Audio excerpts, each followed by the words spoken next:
Welcome, one and all, to another episode of The Damage, where I'm John Iadarola, and I am so thrilled, probably too thrilled, to welcome back to the show. Tori's here. Tori, how's it going?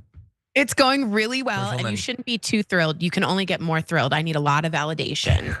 But see, what you don't know, but my producer knows, is right up until you joined us on our Zoom call, I was in a white hot rage over stupid tech, whatever, about trying to film and release a video, and I'm still mad. Like, I'm still kind of shaking. I'm just so mad at how stupidly difficult some things are to do when you're trying to get an iPhone to work with a computer and a Pixel, and just, and I don't know.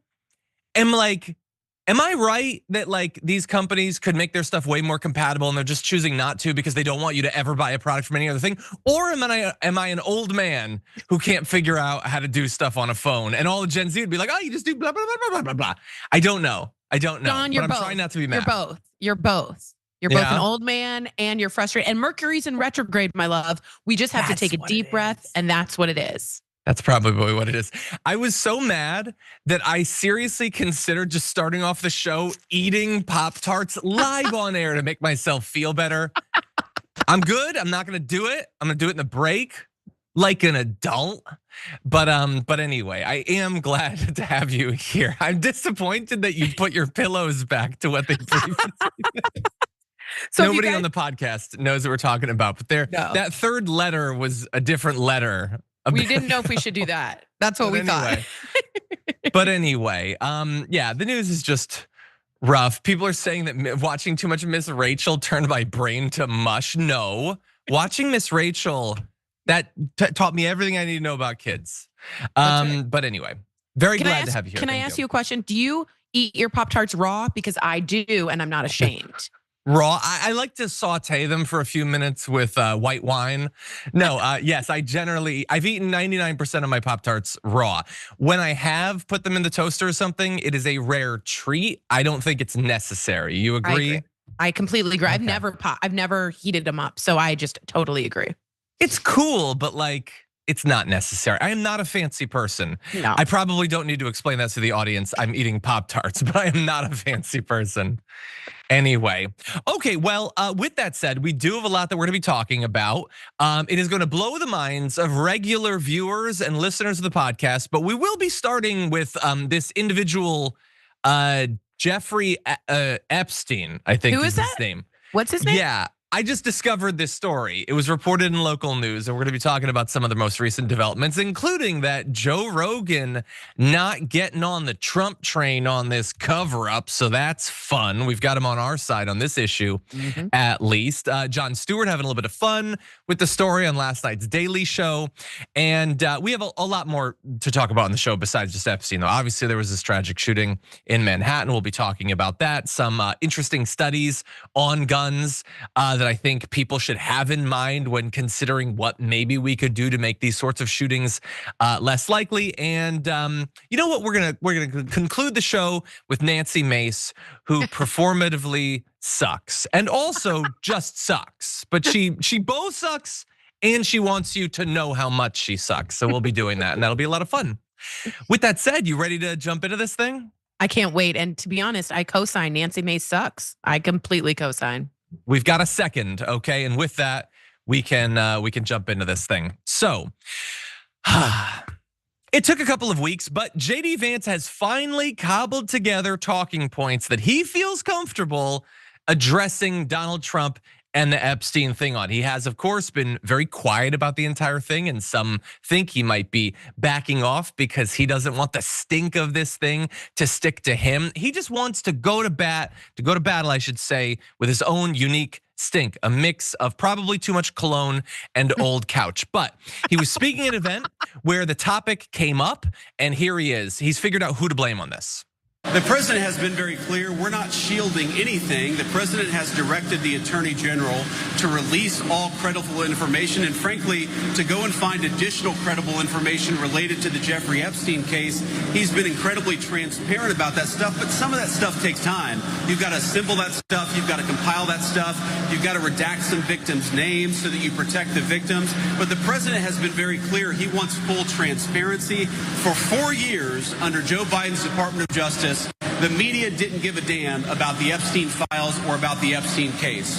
For literally 20 years, the story about this scumbag, and he is a scumbag pedophile, Jeffrey Epstein, he's dead now, but for 20 years, you had Obama and George W. Bush's Department of Justice go easy on this guy. They didn't fully investigate the case. They didn't show any curiosity about the case. And now Donald J. Trump is asking his Department of Justice to show full transparency. And somehow that's a criticism of Donald J. Trump and not Barack Obama and George W. Bush.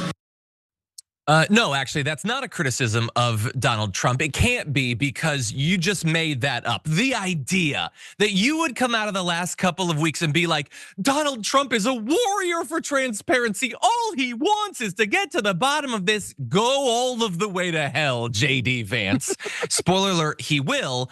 No, Donald Trump has jumped between it's boring, shut up about it, to the whole thing's made up. He repeatedly says, they probably put fake stuff about me in there, which again, we haven't even seen anything yet, but he has a very guilty conscience.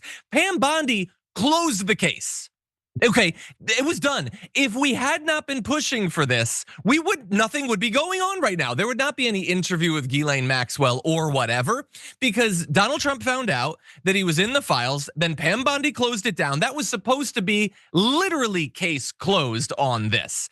And so go all the way to hell, JD Vance, the idea that he wants transparency. He wants people to move on. He wants people to talk about Obama and Russia and Beyonce and whatever. He wants memes. That's what he wants. And you can say that you don't think Obama talked enough about this a billion years ago or whatever, or that Joe Biden didn't release the files, which largely could not have been released until literally last year. You can say all of that. But what you can't say is that they ran on disclosure and then didn't provide it. That was you guys. You guys have been laser focused on this. Then you get in, you look at the files, and all of a sudden, not so interested in releasing the stuff. And again, you brought up that he wants new information. I'm assuming he's talking about Todd Blanche, his personal lawyer, going to talk to Ghislaine Maxwell. Does it not strike you as odd, JD Vance, that they didn't talk to Maxwell until after Pam Bondi had closed the entire case? Again, transparency is worlds away from what you guys were actually pushing for. And again, he wants it all released, all credible information, but it takes time to sift through it. You guys have been in power for nearly 200 episodes of the Damage Report. How much more time would you like? And so he's trying to put together a defense of this that isn't really a defense of Donald Trump, mind you. Okay, he's staying away from the fact that Donald Trump's in there and more disclosures could potentially reflect really poorly on Donald Trump. He wants to reassure the base that they're taking it seriously when the base already knows that they're very much not. That said, Tory, I want to get you in here. I don't believe you've been on the show since this story kicked up. What do you make of this? What do you make of JD Vance's attempt to reframe the narrative? Pathetic. Very sad, very easily poke holes in it. But I do want to say this, John. I think we found it. We found the one thing Teflon Don isn't going to Teflon. For some reason, and I think it's a big reason, this one has stuck. And I don't think Trump thought this through, that it would stick so much. I think he thought he could JD Vance it, he could talk his way out of it, he could Pam Bondi his way out of it. It's not going away, and it's sticking. And what's interesting to me is he ran, just like you said, on getting out of the deep state, on finding the deep state. And guess what? He's become the deep state. And so when that happens, I know a lot of people, in my opinion, put a blind eye over Trump for some reason when he says one thing and does another. This one ain't it. And MAGA women are interested in it, and they're saying these are our daughters, these are our children. And he just can't skip over and be like, Trump wine, Trump steaks. Like this one is sticking hard, and you can see the panic when they start to say Obama, Obama. That is such a poker tell, right? They want to get away from it and distract, and it's not working. I'm incredibly happy that Rogan is sticking to it. I'm incredibly happy that MAGA people are like, this isn't going away. Because if you are our truth teller, if you are the one to pull back the swamp, if you're the one who's supposed to take down the bad guys, you are in the phone call's coming from inside the house. And for some reason, MAGA is not letting this go. So I'm not thrilled because this is about child trafficking and it's horrific. But am I glad that this is not Tefloning the way every single other thing did? Yeah, I am. Yeah. This deserves answers. And guess what? If Clinton or someone else on the Democratic side is on there, and we know he probably is, then take down Clinton. Like, you know what I mean? Then take him down. Then I'll get rid of then hold him accountable. So I really think it's interesting. The cult of the personality isn't Colton on this one. You know what I'm saying? Exactly. And I'm happy about that. I love it. And it's surprising. The Obama thing could have worked. Sending him off to Russia, whatever. Like that could have worked. Thankfully, it's not. And just pointing back and be like, yeah, well, Obama didn't solve it. Right. Oh, okay. They didn't vote for Obama in 2024. Like, I literally do. I just don't think they understand their base at all on this topic. If they think of any of these things are going to work to get them off. But they did seem to understand the base before when they were hyping up the story. Correct. Okay, when Bongino was saying this Epstein story is a big deal, please do not let that story go. Keep your eye on this. And Dan, let me just say, I will. I'm not gonna let it go, buddy. I'm not, okay, I got your back. Kash Patel says on day 1, roll out the black book. It's day like 3, well, it feels like day 10,000. It's like day 200, buddy. Get to rolling, lift with your legs, okay, not with your back as you roll that thing. Pambani says, what you'll see tomorrow, a lot of flight logs, a lot of names. It's been many tomorrows and we've never seen that. JD Vance had said in 2021, what possible interest would the US government have in keeping Epstein's clients secret?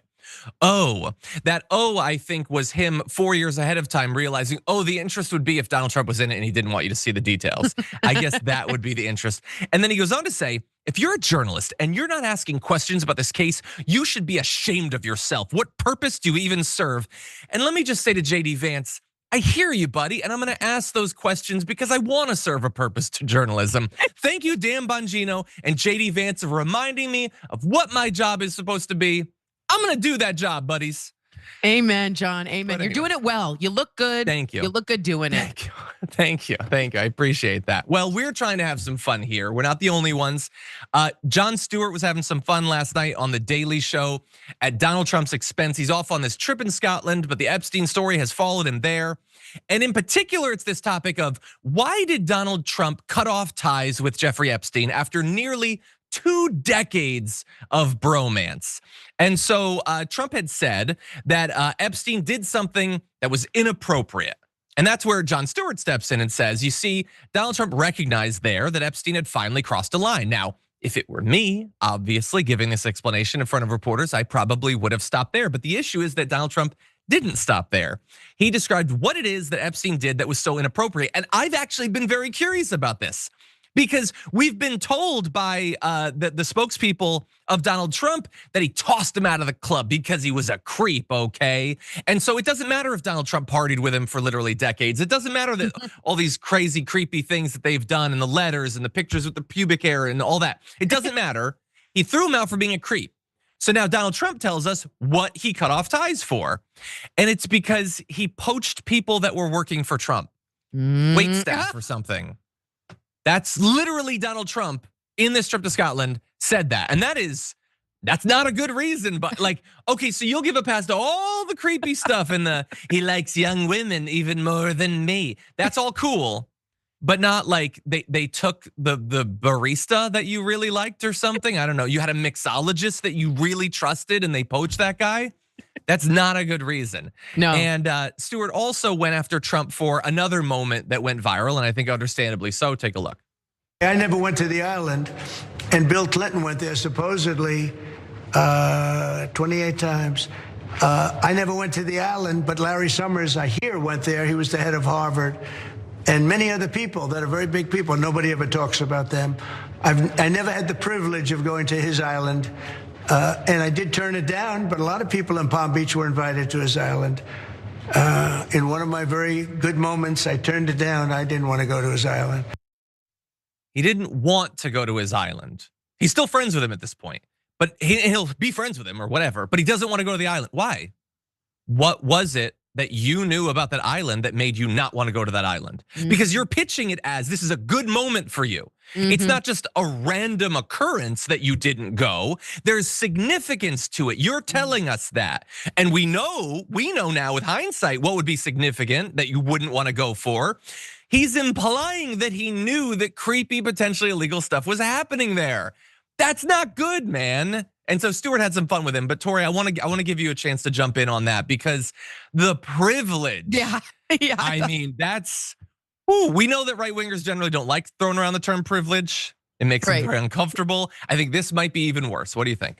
I mean, again, if I were a lawyer and I pretend to be on TV a lot of the time, I really do believe that word privilege is circled and underlined 1,000,000%.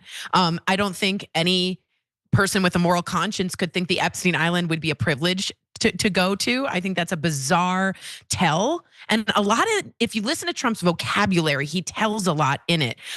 He made, and for him, it was a good moment for him, meaning now I'm begging the question, were there other bad moments that you had with Epstein, right? I also really want to know, John, and I've always asked this, and the New York Times had 9 questions about Epstein that aren't answered, where Epstein got his money. He had about $600 million, and all we know is he was a financial consultant for some Wall Street banks. Where is the money? Where's the videos? All these things are so questionable to me. And for Trump to say he didn't have the privilege of going into this disgusting scum of the earth. Again, a poker tell. If you played poker with Trump, I think you would win $1 million because he would be like, I have a bad hand. We have the biggest crowd here. Like he just tells the same story.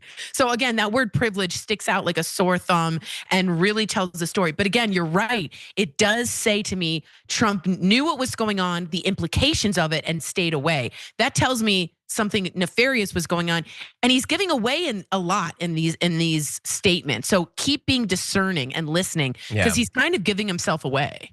Yeah, and I'm glad that the journalists are continuing to ask questions because he's like, I remember I watched, is it A Few Good Men? Oh, or whatever? Yeah, favorite movie. And it's a great movie, but I always felt, especially as a younger person, like, come on, man, you're not gonna get him to just admit it there on the stand, but like Trump would. You just let him talk. Totally. He totally would. Totally. And as a lawyer, the reason so many law firms would not take Trump is A, he wouldn't pay them, and B, he won't shut up. He just will not shut up. He won't. And you're totally right. Questions about the money. Look, that's an area that we haven't really talked about in our extensive coverage on this. The money, as well as the stuff people are talking about the intelligence agencies and stuff. Just because, I don't know anything about. Like, there's no information. That's sort of the problem. I'm perfectly willing to talk more about it. It's just we've sort of limited it ourselves to where we have at least little bits and pieces that we can try to piece together. But it is the frustrating part about this story is that there's potentially even more. Like they say the iceberg is you only see that little bit. Yeah. But there's so much more. I want to know what's below the water. It's like my pimples. that weirdly with it's Maya. like it's like a pimple when you just have that little thing in the thing and then it's like a big pimple. It's like a cystic acne with this. I like my iceberg thing actually. I like that better. much cleaner. You go with your Dr. Pimple Popper theory of Jeffrey Epstein. Anyway, with that said, let's go back to some of the defenders of Donald Trump. There is a lot of looking backwards these days. That right there is GOP Senator Mark Wayne Mullen, real name. And he, like many on the right, is just desperate to point the finger on this whole Jeffrey Epstein thing at Barack Obama. And he's not gonna let a little thing like the linear flow of time mess with the argument he's trying to put together. So here he is on CNN trying to claim that Obama's responsible for Epstein's original sweetheart sort of like plea deal. Take a look. Remember, there was a plea deal that was struck in 2009, way before I was in office, way before Trump was even considering to be in office, way before Pam Bondi was in office, way before Kash Patel was director. 2009, there was a sweetheart plea deal that was made underneath the Obama administration with Epstein. Right. That's not and that sweetheart has not been exposed. No, it was 2000. Not? Well, when was the case heard? It was 2008. It was the U.S. attorney at the time was a guy named Alex Acosta. He was a Bush appointee. He went on to become President Trump's Secretary of Labor. It all took place in 2008. Who was in office at the time? 2008, George W. Bush. Who was in office at the time? George W. Bush. No, 2009 is when the case came out, and it was and Obama was in office at the time. It's not true. Yeah, no, it's not. You can keep asking if you want. It's always gonna be Bush in 2008, which is when it happened. It was the summer of 2008. It was Alex Acosta. And I have seen people be wrong in contexts like this. I don't know if I've ever seen someone be wrong in a way that is more damning to the fundamental point that they're trying to make in multiple ways that might not all be immediately obvious. So it wasn't Barack Obama, it was George W. Bush. I wouldn't even really care either way. I don't think that specifically even reflects poorly on George W. Bush. It does potentially reflect poorly on Alex Acosta. And when you, with your little lie, remind us that it was Alex Acosta, it lets Jake Tapper point out that Alex Acosta eventually gets given a massive promotion by Donald Trump. Again, pretty damning. Also, he loved the idea that this is before Donald Trump decided to run for office. This is before all of that. Yeah, that's true. What was he doing? Oh, he was friends with Jeffrey Epstein at that point, actually. That's worse than him being in office at that point. And so the timeline doesn't work. The argument makes no sense. Mark Wayne Mullen looks like a big old dumb donkey on air there. What do you think? I also think he looks like a big dumb donkey, and I appreciate that metaphor. I think donkeys actually are much smarter than that. Again, whenever there's something that goes wrong, there's three things that the MAGA people bring up. One is usually we have the greatest country. Two is Barack Obama is horrible and you can take him down. And three is basically the crowd size or something stupid like that. But again, Obama is like, I think this guy is like holding a poker. I don't know why I'm so into poker, but he's holding his cards and he's like, I have an ace, and he puts it down, and it's like, dude, that's the Joker card. Like, it's so embarrassing that they got that wrong. And if you watch closely when Tapper fact checks him, you see his eyes sort of go back and forth. And, they did. I saw that. You see that? Like, it's so easy. It's just an easy thing to rely on Obama. And it's just not working. Again, the one thing that isn't Tefloning is this Epstein thing. And I gotta be honest, I'm happy about it. I also wanna know more about the Epstein death. Again, the New York Times brings it up with the DNA on the bed sheets and all this. And it's just not going away, John. And I'm happy because those women, and can I say children, deserve answers. I really believe that. Yeah. And Mark Wayne Mullen, again, he did the entire point of that interview, what he was trying and failing to accomplish was don't put pressure on Trump to get to the bottom. Like, I don't care about what happened. I don't want to know. Just something Obama or whatever. Yeah, right. Like, MAGA, are you happy? You could briefly be mad at Barack Obama and the kids aren't saved. Does that balance out for you? Why would that be enough? Why? Mark Wayne Mullen, even if you weren't one of the dumbest people in public office, why would your argument work? Like, if insulting the base to get off the story didn't work and telling them it's boring to get off the story didn't work, why would telling them, well, Barack Obama was also bad? Right. It doesn't, like, that's part of why people care so much, is they feel like they have been failed for years and years and years. And you are actively a part of that continued failure. Right. And Trump promised to be the one to break that big buildup. He was going to break the bottleneck, and then names and lists started coming out, and it's Obama, Obama, Obama. So it's just we're seeing right through you for the first time, at least. We're seeing right through you. Exactly. And we are in a position where we can do that. We're not, biased in the cult or whatever. There are some people in media that we can't necessarily always expect are going to be right on these sorts of topics. And so we're going to turn to one of those right now. Joe Rogan is, perhaps somewhat surprisingly, not getting on to the whole Donald Trump Epstein cover-up thing. It's a couple weeks in. He's been critical of him before, but many of those right-wingers in media or whatever have since come back to Donald Trump. They're helping him out. They're covering Russia hoax, all that stuff. But not Joe Rogan. He's sick of Trump's gaslighting. He's actually calling it out. Take a look. these guys that are all involved in this they've been around for a long time, and they have this mentality that existed before the internet, where you could just kind of put stuff out there, and you wouldn't have all these psycho sleuths out there that are going to go over everything with a fine-tooth comb, especially guys who are tech wizards who can look at the metadata and he can figure this kind of stuff out. This feels like and just looks like that one of those handful of conspiracies, again, you go to JFK or whomever, that's just going to hang around. This is a line in the sand. Yeah. This one's a line in the sand. Yeah. Because this is one where there's a lot of stuff about, when we thought Trump was going to come in and a lot of things are going to be resolved. Yeah. We're going to drain the swamp. We're going to figure everything out. And when you have this one hardcore line in the sand that everybody had been talking about forever, and then they're trying to gaslight you on that. They are actively trying to gaslight you on that. And it's been very tough because the entire thing about the metadata and the video and everything has been very suspicious. Well, today it got way more suspiciouser. It's the suspiciousest it's ever been.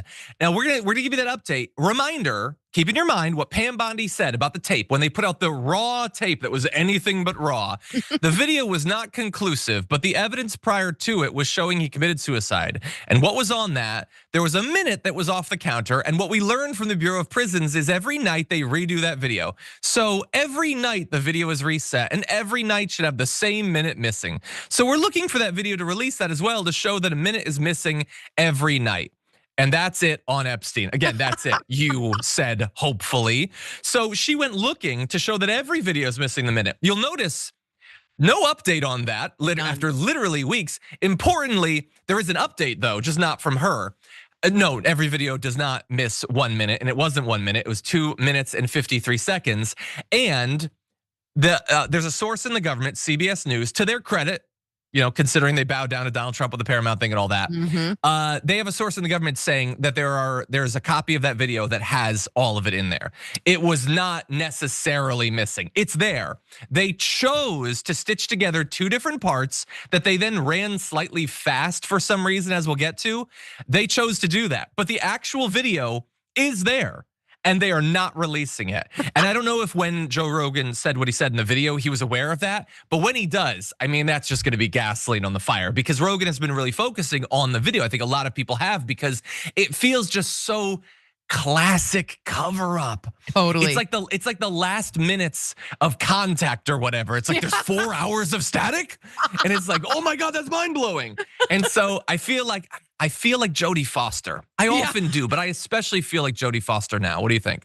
First of all, you would make a great Nell. Jodie Foster is a fantastic comparison to you. Can I be honest? It was cut with like Adobe. Like they didn't even use like a sophisticated way to do it. They just like haphazardly put two together. Again, my father, the attorney, has always taught me this. Tory, the lie is bad. The cover up is so much worse. It smells to high heaven. There's a minute here, there's not a minute there, but there's always, what are you saying? And let us see the freaking video. Yes. And to be honest with you, it reminds me, John, I don't know, you're very young. I understand that. You're a baby. I understand that. But it reminds me of the Nixon Watergate when the secretary said, remember those like 18 minutes were missing? And she's like, I would have to have done like this to have made that 18. I must have done this for 18 minutes and erased it. We still talk about that because it's ludicrous. And as Joe Rogan said, this ludicrosity, I don't know, that's not a word.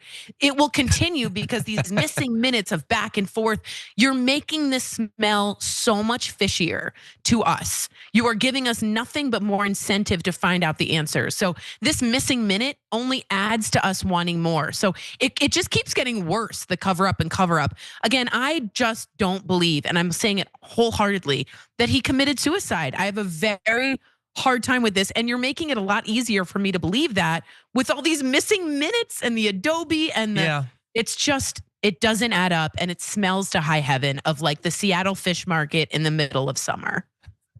Our metaphors are all over the place on today's episode.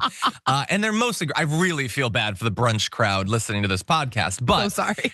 But it does stink, okay? We can see it, Joe Rogan can see it. None of this is good for Donald Trump. No. We are gonna take a break though, because there's a lot of other news that we do have to get to. We'll have more updates tomorrow. For now, let's go to that break.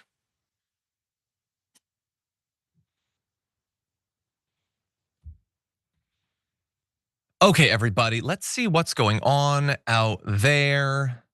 Okay. Oh, by the way, I want to ask everyone, you and the audience, I have a dad question. Okay, trying to figure out what the right thing to do is in this case. So my daughter has been doing swimming lessons, and initially she really liked it, and she has been gradually like hating her face going in the water more and more and more. And now when I ask her if she's excited to go, which previously she would yell that she was, she says no. And I think it's because of the mouth thing. So like, I'm not sure what I'm supposed to do here. Am I supposed to respect her expressing that she's not interested in it and not force her to do something she doesn't want to do? Or am I supposed to encourage her to push past limitations that might be stopping her from enjoying something, even though she's not liking it right now? I don't know what I'm supposed to do. I think you might want to just like go in and just fully dunk her. And no, I'm totally kidding. I'm absolutely kidding. I'm totally kidding. Just by the feet. You just go like this. They do say that swimming is like vastly important for young people to learn in case they fall into a pool. Yeah. And I also think like facing your fears is a really big deal and lesson to learn. Could you possibly give it another shot where like you specifically work on that and see if it's a real fear that she is going up against? And if it is really just about swimming, maybe listen to that, but maybe give it another like week. How do you feel about that? Yeah, I mean that's what I'm going to do. I think is at least a couple more weeks. But yeah, she doesn't really seem to be enjoying it. It's sad. And I'm doing everything I can to explain to her how to avoid having the issue that she's having. It's just that she's scared, and it's hard for a little kid to look past the fear. Totally. I'm gonna work on it. It's hard for me to look past fear. Mm-hmm. Yeah, I don't go in the water. Screw that. There's sharks in there. No, I'm never going under. But anyway, CD and Northstalk Dad gifted a membership, which is super nice of you. Thank you for that. Oh. Yes, I do go in with her, and I put my face there. I show her how to do it and everything. It's just that she's scared. Tiffany Griffin became a member. Thank you, Tiffany. I appreciate that. Abram Coleman, member for 54 months, says, I've been riding with you for almost 5 years. Thank you for making all this palatable. Think you got another 5 years on you? I don't know. Maybe. I don't know what the show's gonna be like in 5 years, though. Is anybody gonna enjoy it?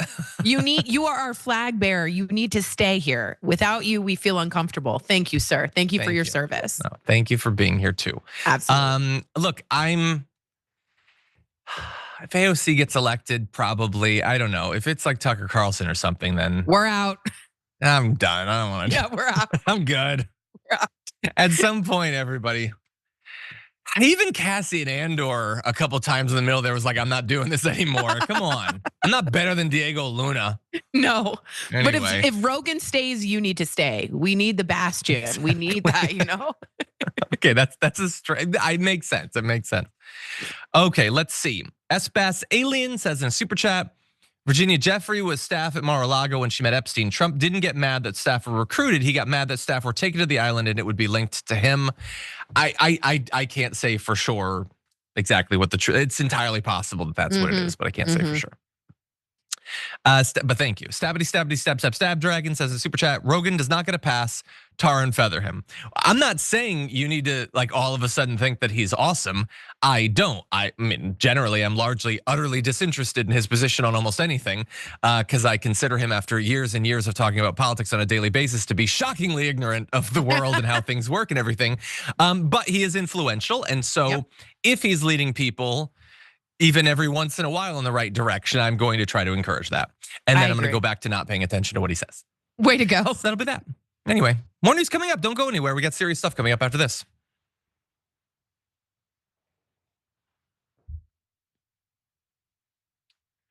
Okay, everybody, prepare yourself. This is a serious one and an unfortunate story. Republicans seemingly can't take a single day's break from trying to strip away your civil liberties, and as such, we never have to rest in covering that. And so we have this gentleman, we'll get to him, but we're gonna start with the tragic shooting in a Manhattan office building that you're probably all familiar with. It happened yesterday.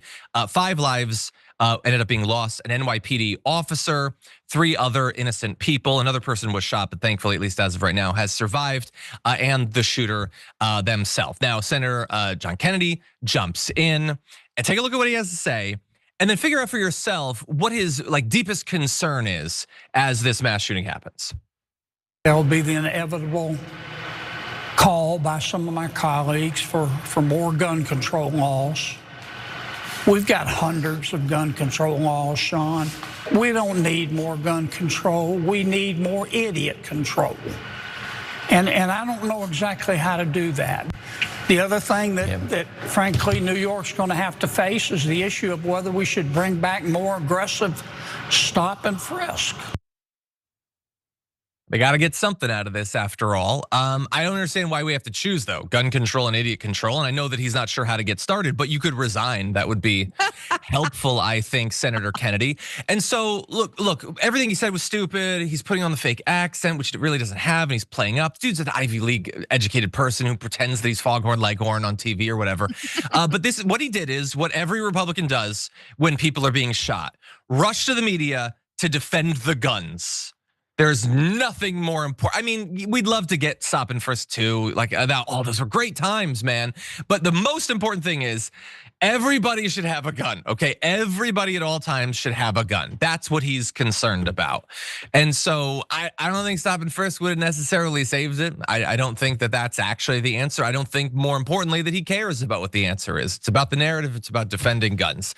But we do have a little bit of information. We're still learning things, as we always are in the immediate aftermath of these things. But the shooter was identified as a 27-year-old from Las Vegas, Shane Tamora, who entered the building carrying an M4 rifle, which is a thing that you can have in America. I don't know why anyone would need to have an M4 rifle or whatever, but you can have one because that's the decision we've made.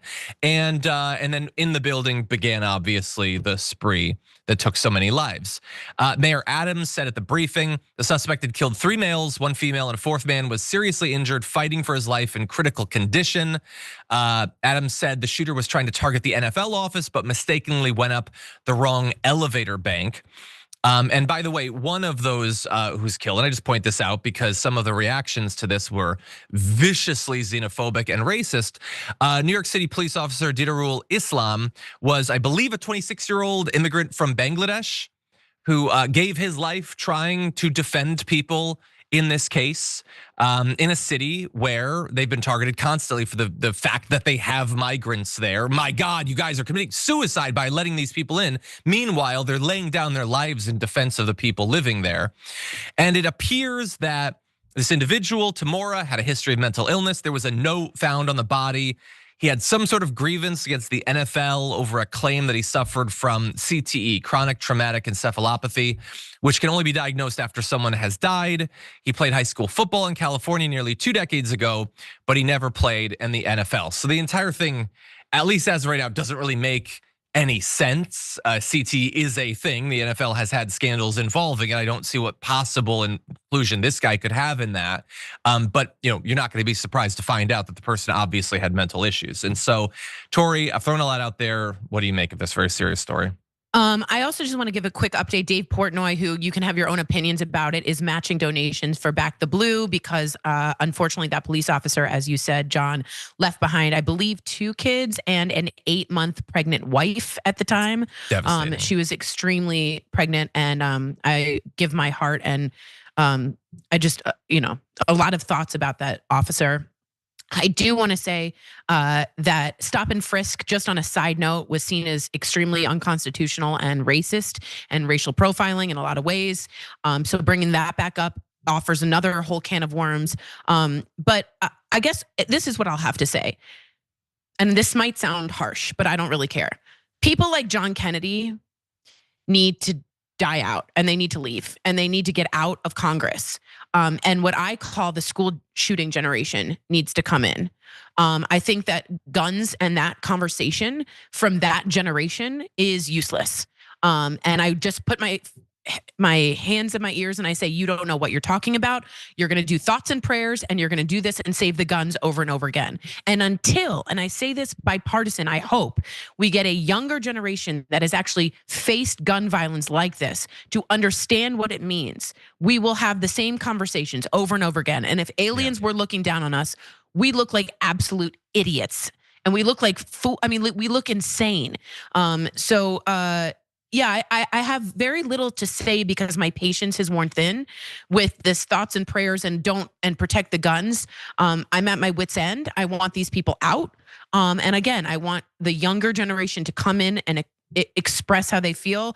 And again, I just have a problem with people like John Kennedy putting on a face right after people like this have lost their lives. So again, this is an old school way of thinking. It is what's keeping us in the school shooting capital of the world, and it makes us look like a joke in the global community. It makes us look like an absolute joke. So my 100%. thoughts and prayers go out to them, but really my thoughts and prayers go out to gun control and how we stop this. And remember, and I always bring this up, as a bipartisan bill, we had automatic rifles gone in 1999. I don't understand why we can't bring that back, but perhaps we've gone so polarized. I'm hoping the pendulum will swing the other way. Yeah, well, obviously he would never allow for that. He would never. But to your point about the lack of our ability to get anything done while people like him are in office. Yeah, I'm gonna read one more quote from him. He said, people are gonna talk about he was mixed up or mentally ill or sick. I just don't want to hear it. I believe C.S. Lewis was right. I believe that the Bible is right. There is objective evil in this world, and there's no excuse for this happening. So he's saying, he's not even doing the thing where it's like, don't worry about the guns, it's just a mental illness. He doesn't care about that either. He just says, there's just evil. Yeah, this will just happen. I guess, what are you gonna do? Right. I guess. And you're the only. And you're the only person in power that could actually do something. And you're telling us, A, you don't know what to do about it, and B, there's nothing to do about it. Yeah, there's that no gives point. a lot of hope. Yeah.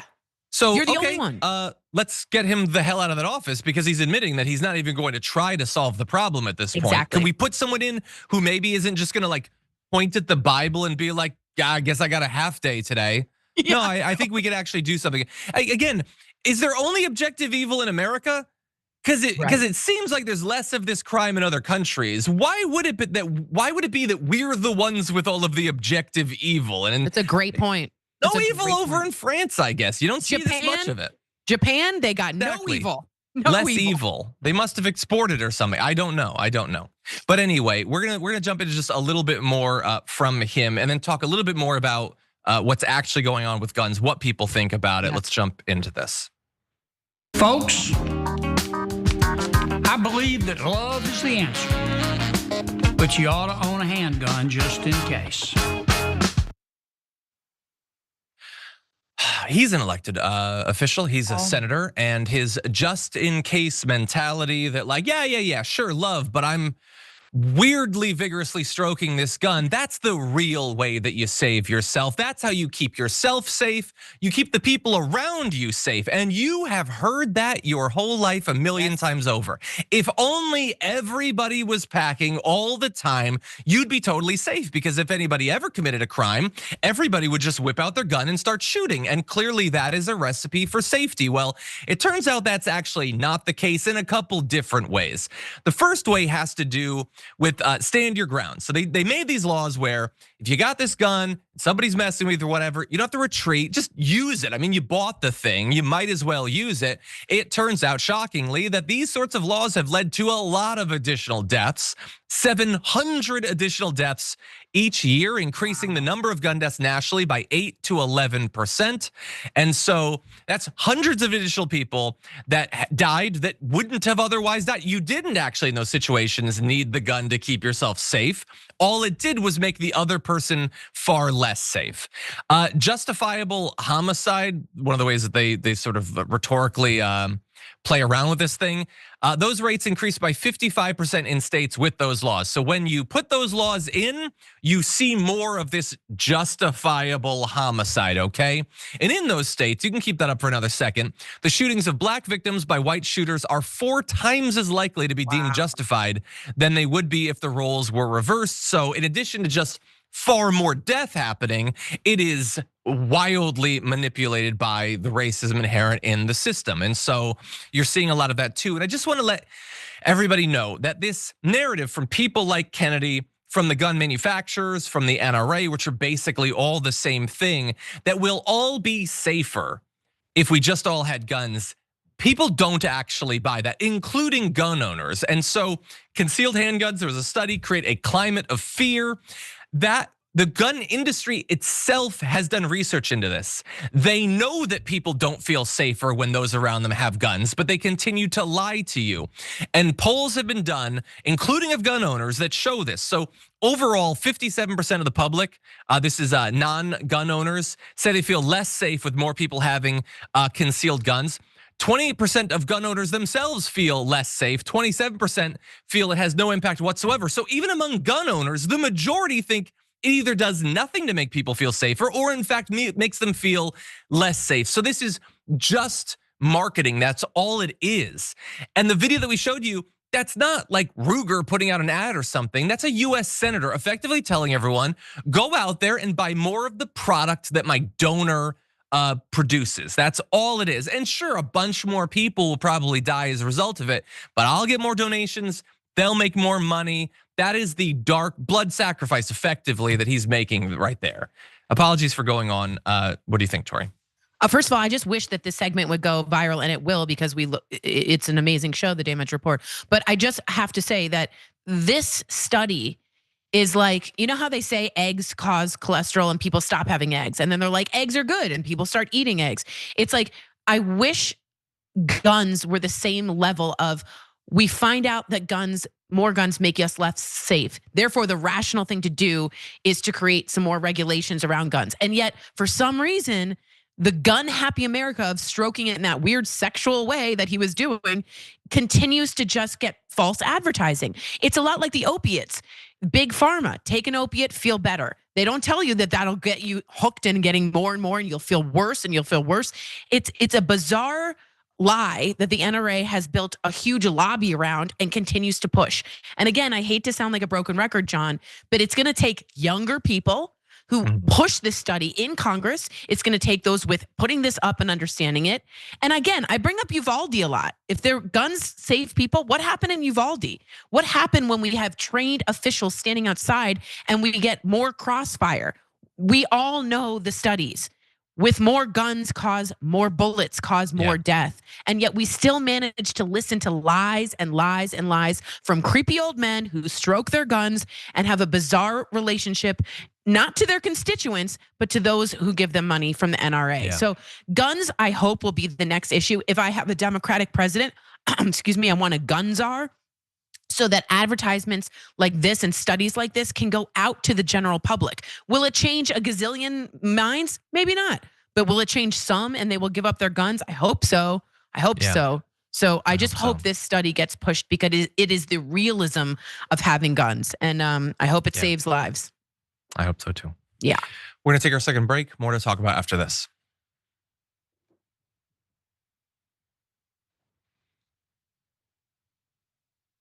Yeah, you mentioned, by the way, that like when there's a mass shooting, people buy more guns. When a Democrat comes into office, they buy more guns because they think the Democrats are going to take their guns, even though that's literally never happened. And then when a Republican comes in, they buy more. Like, they just buy more guns regardless. It would be like if there was like news of like a salmonella outbreak and everyone's like, I gotta buy more chicken. Right, it's like they so immediately weird. rush to buy the thing that's dangerous. I don't understand. Like Chipotle spinach is bad. Let me get that sauce. Like, why? Why does this not rationally work? And it's because I don't know. Gun crazy. We're just gun crazy. We are definitely gun crazy. Yeah. Some great episodes of Sunny with that title, but other than that, nothing good came of it. Driver Drag in the members' comments says, I'm over 60. According to the Republicans, the Democrats have been coming for my guns my entire life. I'm still waiting. Exactly. I mean, I guess there was the assault weapons ban briefly in the 90s. Bipartisan, by the way. By the way, you could still buy tons of guns. You could buy almost any gun you wanted still. Right. Like, it's like irrationality. It's like any kind of reason goes out the window, and old men stroke weird guns and say it's a bizarre black hole over America. And again, the only thing I can think of is effective senators and Congress people that have gone through school shootings, like Maxwell Frost and David Hogg, and those people getting into Congress and being like, this is what's really going on. I hope. Yeah, hope so. Yeah. Okay, let's see. Oh, this is funny. Someone had said, we saved this from yesterday. Singing Dragon says, are shorts hosted by John going to be called jorts? They're not, but I am putting out shorts on YouTube every day. We're putting out a couple of them. I have one ready to go about Charlie Kirk's racist comments about the Manhattan shooting. And as soon as I can figure out some of the tech problems I'm having, it's going to be there. So go over to the shorts tab, okay? Hit the like button on some of those videos. Tell the algorithm that you're a fan. We've been having a lot of fun with those. I like jorts. I think jorts is not a bad idea. I don't see how that helps my brand at all, but I'll consider it. You do a lot of vertical video. You're big on Instagram and everything. I am. I did. I have. Yeah. Oh no. Sorry, what were you gonna say? No, I do this thing where I say, "What's the first song you think of when I say the word someday?" And I get millions and millions of views. Someday, I don't know. I'm not a music guy. I guess I need a different. I totally get it. How about this one? What's the first song you think of when I say "Wake Me Up"? Before you go, I guess. Okay. Because I'm ancient, I suppose. Oh, what's the better answer to that? She set me up right there. She set me up. But anyway, also, really wake me up inside. Oh yeah, that's true. Wake me up inside that's pretty good. I probably should have actually liked that song. You have a new job, by the way. Would you like to tell people about it? I would love to. So it's in Colorado and Wyoming. I am the new local NBC girl for a show called Colorado and Company. And I'm telling all the people in the state about what the gems there are to offer, being a real peppy, bubbly blonde with it. And it's a really interesting job because I get to really meet the people in my state, and I hope I get recognized in Target. Nice. That's the dream, really. That's all I care Someone stopping you in Target. But anyway, yes. No, but that's awesome. Congratulations. Thank you, John. And I think you can pull off Peppy Blonde. I think if you work, stay method, I think you can do it. Yeah, it's a very Stanislavski thing for me. I go deep into, my background and come out of Peppy Blonde. Yeah, and just cry the whole time. It goes in dark directions, but I like it. Brett Campbell, by the way, sent a very nice message about how to demonstrate the holding your breath and everything. And I am doing that. I'm doing that. It's not, I need more time. It's not working yet, but I appreciate that. And I'm going to try some more. Maybe the bathtub. We try the bathtub.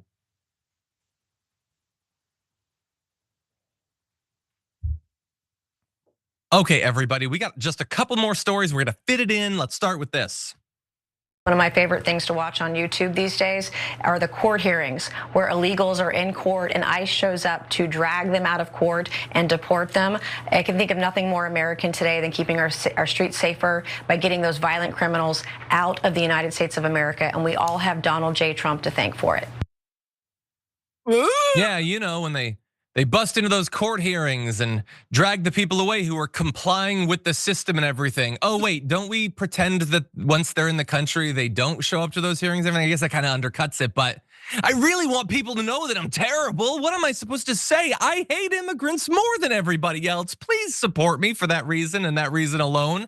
That's not fair. I don't want to be unfair to her. She's also very performatively anti-trans these days. And so that's Nancy Mace. Look, is it true that she literally goes on YouTube and watches these court hearings? I think there is no chance in hell it's true. And that makes it even worse. She has decided, and this is not going to be a surprise to people who follow the news a lot, that her thing is just, what's the worst thing I can say? And then I'm just going to do that. And it's easy. I don't have to talk to my constituents to stay popular. I don't have to learn about policies. I don't have to pass bills. I don't have to do anything. I just reassure the worst people that live in my district that I'm still cool. I go on Fox News a lot. I say anti-trans stuff. I say stuff against immigrants, and that's pretty much it. And it just makes me so sad. She's, I don't know, 40, 50, whatever. Like her whole life has been leading up to, I want to do something with my life. And what she landed on was, I act terrible and I get paid for it. And I understand that she's a representative. So it's supposed to be better than that. It's supposed to be classier or more significant.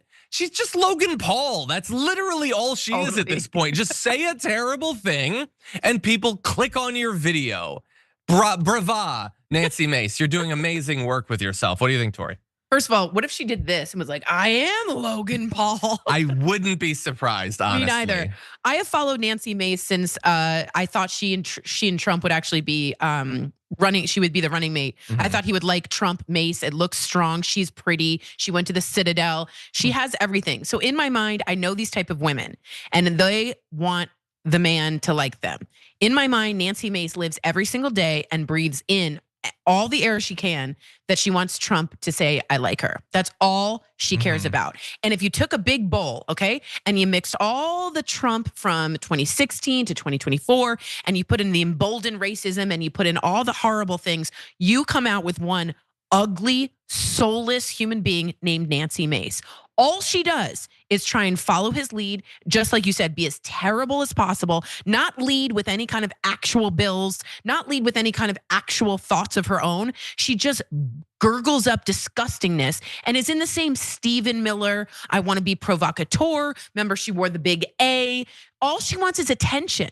She's really just an attention seeking, I don't want to say it, but she wants Daddy Trump to look down and say, I like Nancy Mace. All I see is desperation. I see disgustingness, and I see someone who is empty inside. And I think she is the worst of the candidates of all because she offers nothing and gives us evil and spews it. I think she's a disgusting human being. I think it's very funny that after all that she does to be like a MAGA pick-me, as you point out, Trump doesn't really seem to like her. He doesn't, so and hilarious. and she'll do more and more. It's like, I can do more and more. And he is like, he just ignores her. And it's like, it burns her on. It's like a woman desperate for this man's attention. And she'll do the worst depraved things. I also want to ask her, like, what's her policy other than just being a jerk? I don't think that she has literally anything. She would say, you know, it's the border or something. It's, you know, these people who were at a court hearing. That's what is troubling America. Like, again, it's like they'll put like a facade over it. It's just trolling. That's literally all it is. She's a troll under a bridge. And she should get better hair. So should I, but sorry. Definitely. That's my biggest issue at the end of the day. And I'm kidding. So I think we're gonna end on this story actually, because I have one or two more things that I do want to say about it. I understand that some people will be like, well, if you're identifying that she just wants attention, why are you giving it to her? I want to be very clear. I don't care about that. It's not like if I cover her, my base is like the people who the audience is gonna suddenly like her or whatever.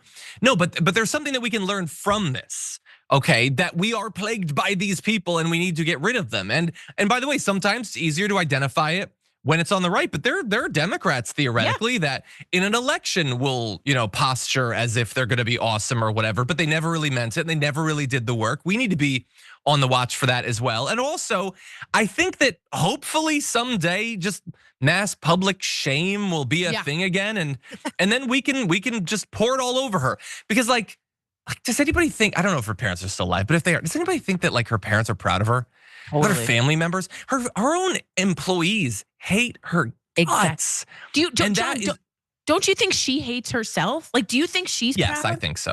Okay. I think, look, she's doing what she has to do because she doesn't want to have to get a real job or whatever, but I don't think that brings her any actual life satisfaction or whatever. No. And also, it's just like her, again, it's not like her employees were like blue-haired commies or whatever. I'm sure she hired right-wingers and they don't like her. Right. Like, and so is it worth it? Is it worth? I hope somebody will just watch one of these videos someday and think, sure, I could become one of these people, you know. And they're not all representative. Some of them have shows or whatever. They produce TikTok videos where they just say the terrible thing. Like, it isn't actually worth it. Don't be Nancy Mace. Nobody should ever want to be Nancy Mace, especially Nancy Mace. Anyway, with that said, that's all the time we have for the first hour of.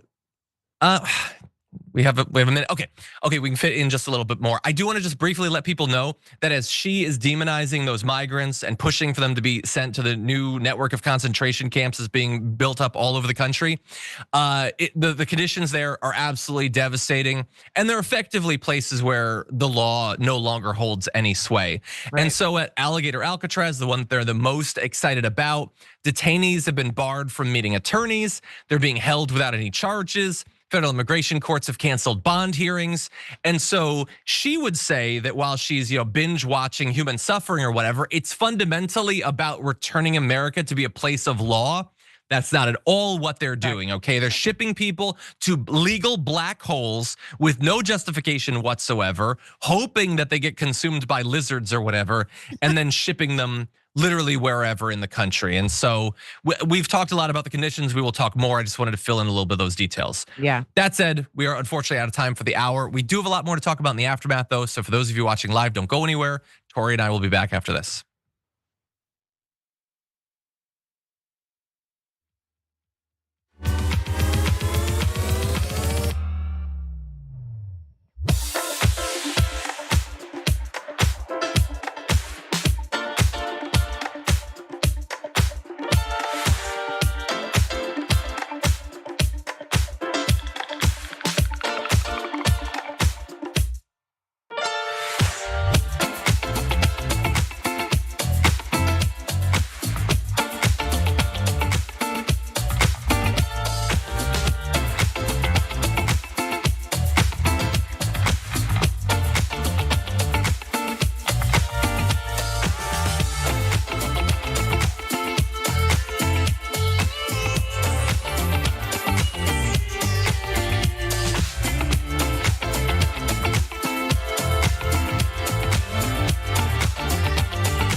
Welcome back, one all to the Aftermath. John here, Tory as well. Tory, as always, thank you so much for being here. It's an honor. It's an honor. I'm sorry my hair looks a little off, but it's, you know what it is? It's a spring day in this milkmaid outfit, so it's okay.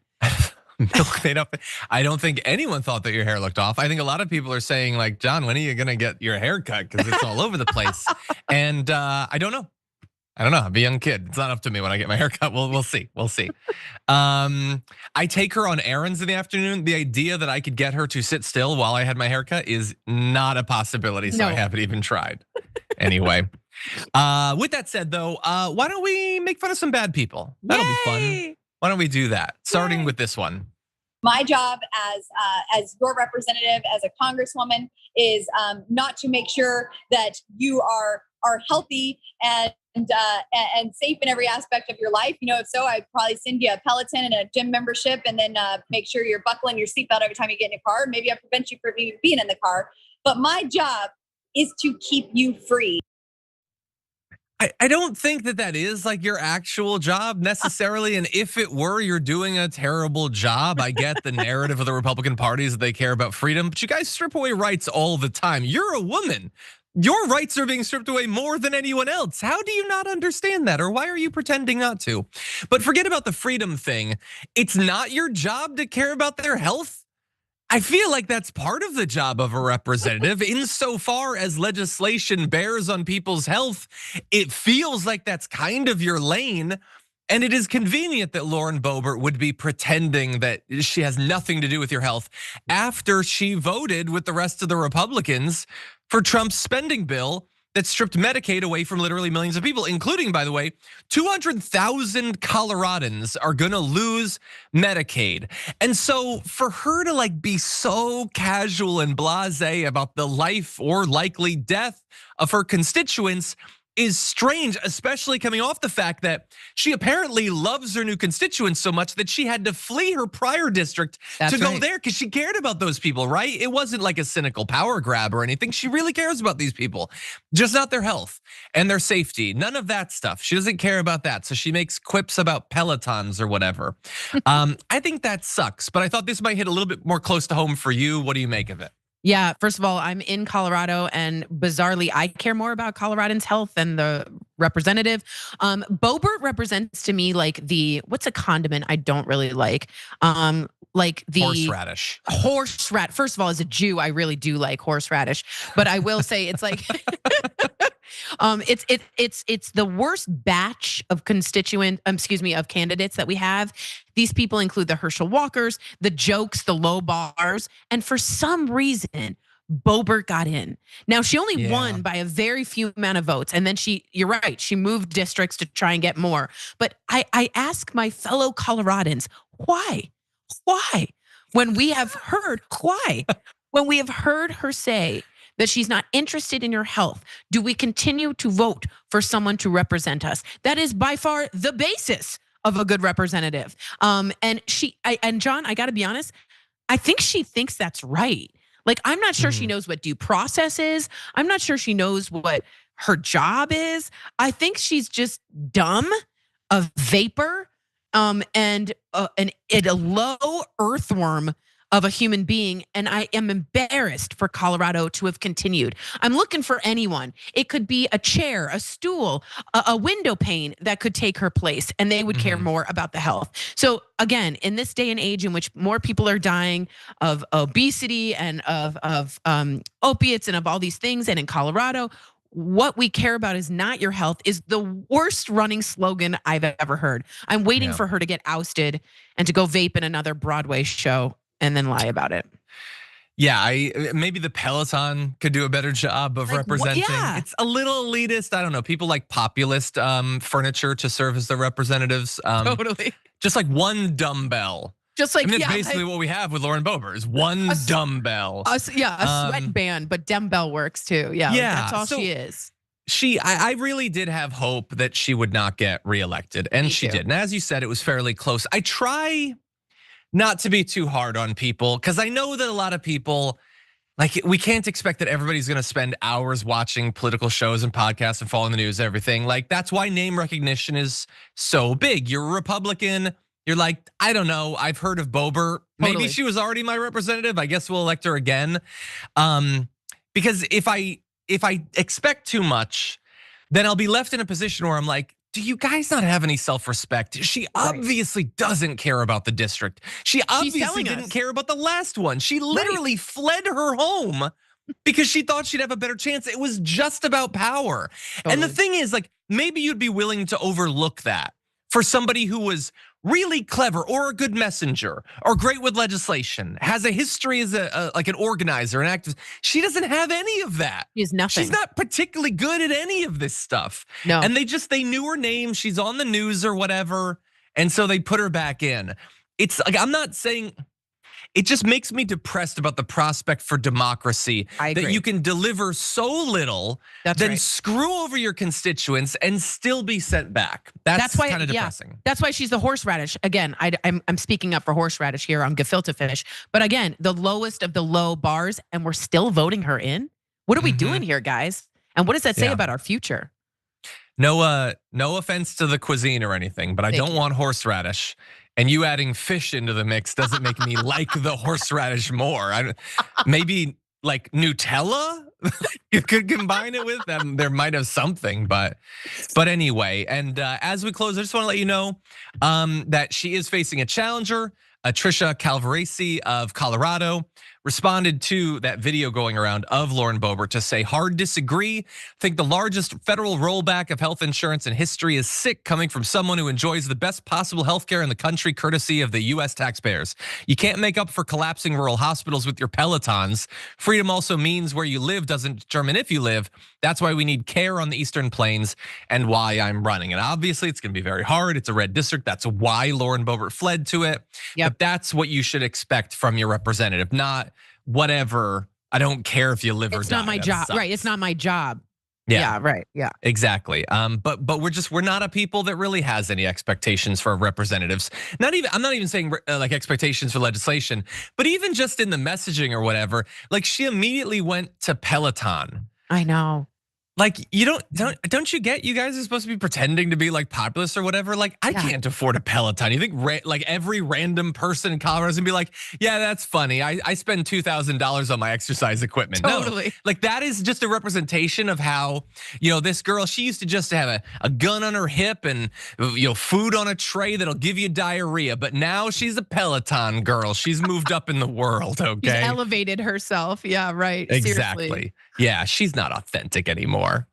Anyway, with that said, we're gonna move on to other news. Someone who, you know what, despite the controversy, I would rather have as my representative than Lauren Boebert. Let's get into this. Megyn Kelly is rushing to the defense of Sydney Sweeney as she bears increasing criticism for a intentionally controversial ad campaign that many are comparing to Nazi race science. So we're gonna start with Kelly though, because she was kind enough to include one of those ads in this tirade. Sydney Sweeney, who is an actress, she's the toast of the town. She's a sort of modern day sex symbol.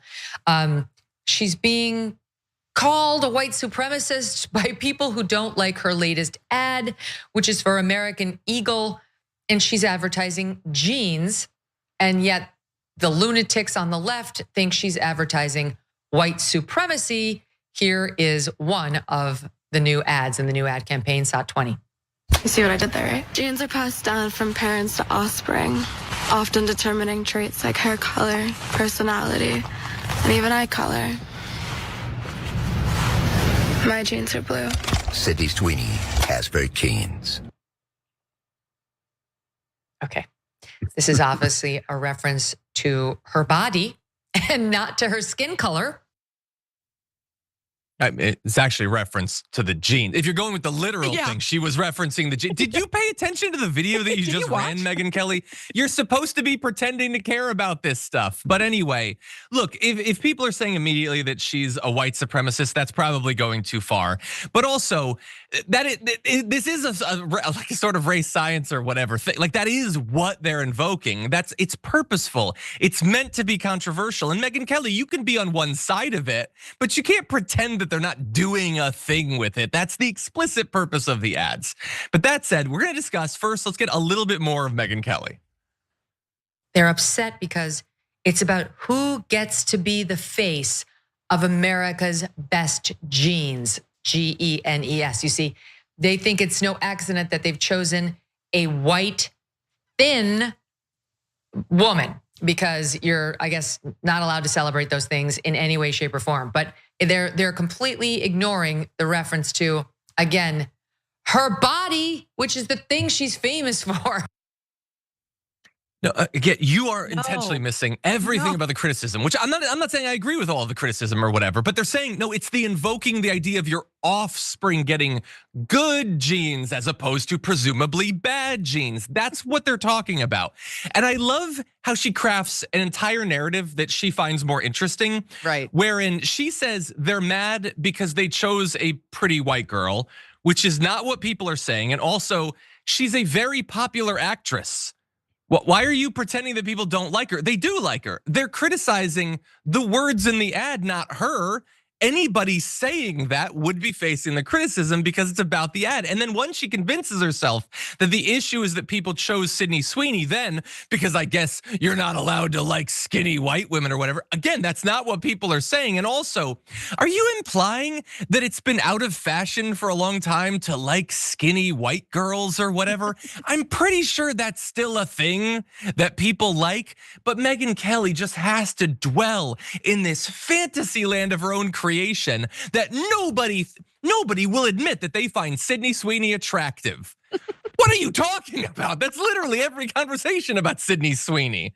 God damn, are you deluded? Or just a grifter? But either way, Tory, what do you think? I think she's a grifter and just dumb. I do want to say, as a Jewish woman, hearing the genes and the eugenics of blonde hair, blue-eyed, that was the problem, okay? I'm blonde haired, I'm green eyed, and I don't really look Jewish. And I've been told by some people, oh, you're a good Jew because you don't look Jewish.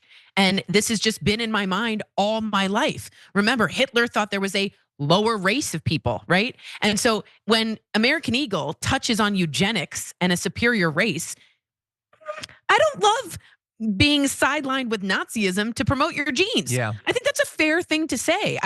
I'm not angry at Sydney Sweeney. I think our publicist did a crap job. I think they should have thought this through. But again, American Eagle, not a great look to kind of border on Nazism to go ahead and do your genes, especially as a Jewish woman who's facing a lot of anti-Semitism, and this rings of the World War II. I mean, it really has those words. For Megyn Kelly, though, I have to tell you this, it's all about thin. She's obsessed with thin. So again, she missed the point and goes right on to being skinny because people have called her too skinny. And I believe, whatever you want to say, she's obsessed with that. And again, Megyn Kelly, Santa Claus is white kind of woman. You've touched on eugenics yourself, boo. So not only did she miss the point and did her own inferiority complex of the thin thing, she stood up for the wrong reasons. So again, I agree with you. I don't think it's a huge, do I hate Sydney Sweeney for this? No. Do I think she made a terrible decision on doing this ad? Yeah, American Eagle, you got a lot to answer for. I think bordering again on Nazism and that kind of vocabulary, not a great way to go for your brand. We'll see what ends up doing to her brand. I think that she's very good at getting affiliated with brands that are going to do controversial things about her bathwater and about guys washing their privates, and like she's doing a thing. She's branding herself, which is fine. I don't really particularly care. She can do it however she wants.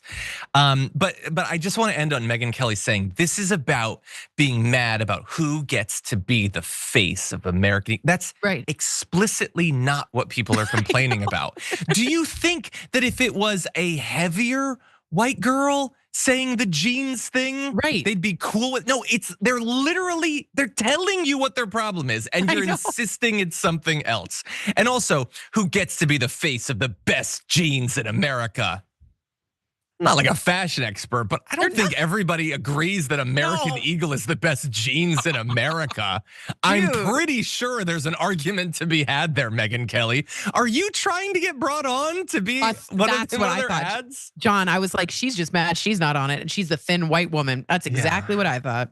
It's so utterly pathetic. American Eagle, no. Sydney Sweeney can do whatever she wants. I don't particularly care, but don't pretend that American Eagle didn't do this intentionally to start this conversation. So 100%, whatever. 100%. Anyway, with that said, why don't we move on to one more topic? We only have a few more minutes, but this is a fun one. I want to make sure that we talk about it. The separation of church and state is so woke, so that's clearly got to die. The Trump administration issued a memo earlier this week that is going to allow federal employees to effectively proselytize their religion in the workplace. And that's supposed to be a good thing. I don't know who they're going to be proselytizing to. Most of their coworkers have been fired. But for those who are still employed, here is what they're going to be allowed to do. This is a memo by the U.S. Office of Personnel Management that says it provides clear guidance to ensure federal employees may express their religious beliefs through prayer, personal items, group gatherings, and conversations without fear of discrimination or retaliation. Employees must be allowed to engage in private religious expression in work areas to the same extent that they may engage in non-religious private expression. And I have no idea why we would need to make sure that they can do religious stuff at the exact same level as everything that's not religious, like their job or whatever. And the idea that now we're just gonna have big group prayers and they shouldn't fear discrimination. What about the people who aren't a part of the religion of the big mass prayer that's going on in the middle of like a HUD meeting or whatever? Yep. Screw them. They should have been Christian, I suppose. The federal workers will be allowed to display and use items for religious purposes. So Bibles, artwork, jewelry, posters of religious messages, crosses, crucifixes, and all sorts of things like that. They may engage in conversations regarding religious topics, including attempts to persuade others of the correctness of their own religious views, provided that such efforts are not harassing in nature. But I'm not too worried about that. I mean, every time in my life that someone has tried to convince me that their religion is the one true one, I've never felt harassed by that, and I can't imagine anyone else feeling that. And so this is great, awesome, glad that they're spending their time on this. Tory, what do you think? First of all, which religions? Can all religions do this? Can I guess? Yeah. Can I guess which one? Yeah, you get it right. Can a Muslim do this and also go out and discuss and evangelize there? Can a Satanist? Can a Satanist put up satanic religion? Because if you're gonna do a First Amendment with religion, first of all, this is already unconstitutional. The ACLU has smoke at their feet going to the Supreme Court for this. But let me ask you, if you want to allow proselytizing all these things and having prayers, then you better get ready for Satanists to light some candles and have a pentagram behind their back. Because if that's what you're asking for, you don't understand what a slippery slope is. And you have just walked into one and you are sliding away. Yeah, those people will definitely be fired immediately after like having their crucifix necklace or their poster of like a goat sacrificing something or whatever it is that they do. This memo would seem to imply that that should be protected. It's obviously not going to be. So yeah, the Satanic Temple should find a worker to test this. Thank you. Do the lawsuit or whatever. Now, the joke in the end will be on us because our courts are utterly beholden to Donald Trump and we'll give him whatever he wants. So the Supreme Court, I'm sure, will be like, oh no, from now on, Satanism is no longer a valid religion. There's two. Christians, obviously, Jews, kinda. Yeah, a little we're on bit. the border. We're okay with you. We're on don't the border. Act up. Don't vote Democrat. That's right. And we'll see. And to be honest with you, I just have to say, like, those prayers that people are like, what? It's no big deal. When you evoke Jesus and, even at sports gatherings, like, it is a little harassing. I'm not trying to be this girl that's like really hurt by everything and sensitive. I'm a stand-up, I can make jokes, but I do feel somewhat harassed when that happens and I feel uncomfortable. And so for you to say like, it can go to the point of harassment, whose objective sense is the border for what's harassment and what's just evangelizing? Like, who gets to make that decision? Because that's interesting. Yeah, and it's just, I'll end on this. It feels like they come in and they're like, oh, you know what? We just want these workplaces to be workplaces. But you got the left with all their DEI stuff and CRT and none of that has to do with merit, okay? And then immediately once they fire all the people of color, then they're like, let's start talking about religion. What does that have to do with your job? Why are you reading a Bible? Why are you reading any book? Get back to work. Okay, you're supposed to be earning a paycheck. You want people to do prayer circles? Am I paying federal employees to do prayer circles? Yeah, with my taxes, exactly. Doesn't make any sense. No. What's that part in Ben Stiller with Happy Gilmore? You just pulled gardening duty. It's like, get back to work. Exactly, and topical with the sequel coming out. Thank you. In any event, that's all the time we have for the show, but it was a pleasure as always to have you here. Thank you so much, Tory. Thank you. It was an honor being here, John. Thank you. Everybody, tomorrow is Big News Wednesday. Sharon Reed will be here. Lots of news. I'm sure it'll be a lot of fun. So definitely join us then. For now, though, stay safe out there, stay sane out there, and we'll see you soon.